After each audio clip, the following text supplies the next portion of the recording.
ایک دن حضرت عمر نے چاہا کہ میں نہ کچھ خاص نصیحتیں کروں لوگوں کو، کچھ خاص پیغام دین کا دوں.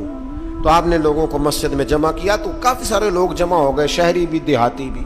حضرت فاروق اعظم رضی اللہ تعالیٰ عنہ نے کتاب و سنت کے پیغام کو بڑا چن کے، بڑا تلاش کر کے اور بڑی ذوق سے، بڑی وارفتگی کے ساتھ، بڑے خاص لہجے میں ان لوگوں تک پہنچایا. جناب عمر نے بڑے درد سے باتیں کی اور لوگوں نے سنی.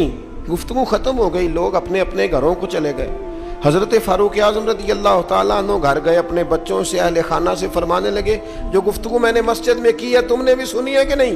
نے کہا جناب ہم نے بھی سنی ہے. آپ فرمانے لگے میں نے آخر میں ایک بات بھی کی تھی.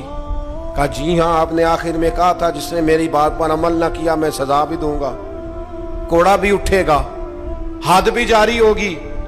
اگر جو حدود اللہ میں نے بیان کی ہیں اگر کسی بندے نے ان کو کراس کیا تو سزا بھی. کہا جناب بالکل ہم نے سنا ہے، آپ نے فرمایا ہے کہ جو نہ مانے گا اسے سزا بھی ہوگی.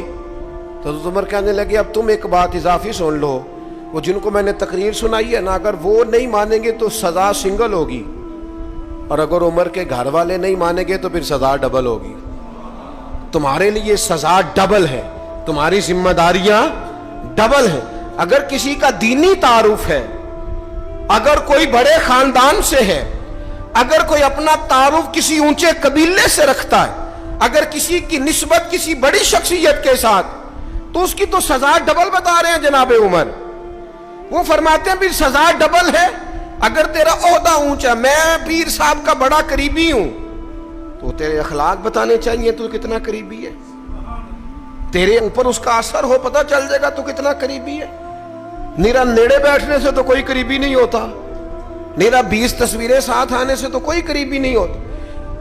تعلیم کا، تربیت کا، اخلاق کا، کردار کا حضرت عمر نے فرمایا ڈبل سزا دوں گا.